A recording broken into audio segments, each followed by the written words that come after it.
Crime ಕಾರ್ನರ್ಗೆ ಸ್ವಾಗತ. ನಾನು ಉಮರ್ ಫಾರೂಕ್. ಬಾಗಲಕೋಟೆ ಜಿಲ್ಲೆಯ ಹುನಗುಂದ ಪಟ್ಟಣದಲ್ಲಿ ಮಂಕಿ ಕ್ಯಾಪ್ ಧರಿಸಿದ ಕಳ್ಳರ ಒಂದು ತಂಡ ಪೊಲೀಸರ ಮನೆಗಳು ಸೇರಿದಂಗೆನೆ 9ಕ್ಕೂ ಹೆಚ್ಚು ಮನೆಗಳಿಗೆ ಕನ್ನ ಹಾಕಿ ಲಕ್ಷಾಂತರ ರೂಪಾಯಿ ಮೌಲ್ಯದ ವಸ್ತುಗಳನ್ನು ದೋಚಿದೆ. CCTV ಈ ಕಳ್ಳರ ಚಲನವಲನ ಸೆರೆಯಾಗಿದೆ. ಪೊಲೀಸರು ಈ ಬಗ್ಗೆ ತನಿಖೆಯನ್ನು ನಡೆಸ್ತಾ ಇದ್ದಾರೆ. ಈ ಸ್ಟೋರಿ ಬಗ್ಗೆ ಡೀಟೇಲ್ ಆಗಿ ನೋಡೋಣ. ಆದರೆ ಅದಕ್ಕೂ ಮೊದಲು ನೀವು ಇನ್ನೂ ನಮ್ಮ ಚಾನಲನ್ನು ಸಬ್ಸ್ಕ್ರೈಬ್ ಮಾಡಿಲ್ಲ ಅಂದರೆ ದಯವಿಟ್ಟು ಸಬ್ಸ್ಕ್ರೈಬ್ ಮಾಡ್ಕೊಳ್ಳಿ. ಹಾಗೆ ಈ ವಿಡಿಯೋವನ್ನು ಕಡೆ ತನಕ ಮಿಸ್ ಮಾಡದೆ ನೋಡಿ.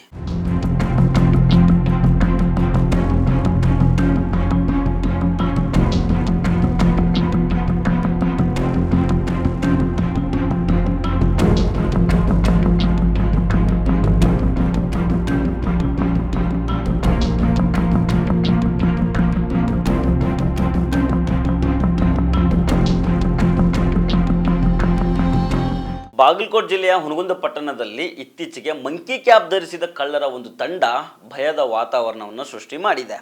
ನಿನ್ನೆ ರಾತ್ರಿ 9ಕ್ಕೂ ಹೆಚ್ಚು ಮನೆಗಳಿಗೆ ಕನ್ನ ಹಾಕಿ ಲಕ್ಷಾಂತರ ರೂಪಾಯಿ ಮೌಲ್ಯದ ನಗದು, ಚಿನ್ನಾಭರಣ ಹಾಗೂ ಬೆಲೆ ಬಾಳುವ ವಸ್ತುಗಳನ್ನು ದೋಚಿ ಪರಾರಿಯಾಗಿದೆ. ಈ ಕಳ್ಳರು ಎಂಥ ಖತರ್ನಾಕ್ ಕದೀಮರು ಅಂತಂದರೆ ಅವರು ಆ ಪಟ್ಟಣದ 3 ಜನ ಪೊಲೀಸ್ ಸಿಬ್ಬಂದಿಯ ಮನೆಗಳಿಗೂ ಕನ್ನ ಹಾಕಿದ್ದಾರೆ. ಪೊಲೀಸರ ಮನೆಯೊಳಗೆ ನುಗ್ಗಿ ಒಳಗಿರೋ ಎಲ್ಲ ವಸ್ತುಗಳನ್ನು ಅಸ್ತವ್ಯಸ್ತಗೊಳಿಸಿ ತಮಗೆ ಬೇಕಾಗಿರೋದನ್ನು ಕಳ್ಳರು ಕದ್ದು ಒಯ್ದಿದ್ದಾರೆ. ಪೊಲೀಸರ ಮನೆಗಳನ್ನೇ ಗುರಿಯಾಗಿಸಿರೋದ್ರಿಂದ ಈ ಕದಿಮರ ಕಾರ್ಯ ಪಟ್ಟಣದ ಜನರಲ್ಲಿ ತೀವ್ರ ಆತಂಕಕ್ಕೆ ಕಾರಣ ಆಗಿದೆ. ಒಬ್ಬ ಮಹಿಳೆ, 3 ಜನ ಪುರುಷರು ಈ ಕಳ್ಳರ ತಂಡದಲ್ಲಿರೋದು. ಮುಸುಕು ಧರಿಸ್ಕೊಂಡು ಕಳ್ಳತನ ಮಾಡ್ತಾ ಇದ್ದಾರೆ. ಹುನಗುಂದ ನಗರದ ಮನ್ನಾಪುರ ಲೇಔಟಲ್ಲಿ 2 ಮನೆಗಳನ್ನು ಕಳ್ಳತನ ಮಾಡಿದ್ದಾರೆ. ಆಜಾದ್ ನಗರದಲ್ಲಿ 4 ಮನೆಗಳು, ಸರ್ಕಾರಿ ಹಾಸ್ಪಿಟಲ್ ಹತ್ರ 2 ಮನೆಗಳು ಕಳ್ಳತನ ಆಗಿದ್ದಾವೆ.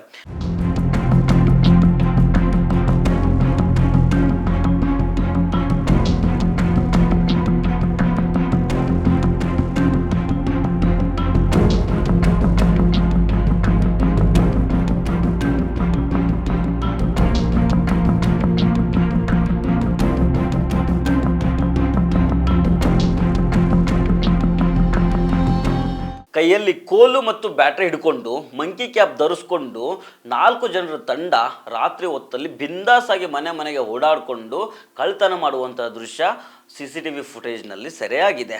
ಈ ಕಳ್ಳರ ಚಲನವಲನ ಸ್ಪಷ್ಟವಾಗಿ ಸೆರೆಯಾಗಿದ್ರೂ ಅವರ ಗುರುತು ಪತ್ತೆ ಹಚ್ಚುವ ಕಾರ್ಯ ಈಗ ಸವಾಲಾಗಿ ಪರಿಣಮಿಸಿದೆ. ಈ ಕೃತ್ಯಗಳ ಕುರಿತು ಮಾಹಿತಿಯನ್ನು ಪಡೆದಂತಹ ಹುನಗುಂದ ಪೊಲೀಸರು ತಕ್ಷಣವೇ ಸ್ಥಳಕ್ಕೆ ಬಂದು ಪರಿಶೀಲನೆಯನ್ನು ನಡೆಸಿದ್ದಾರೆ.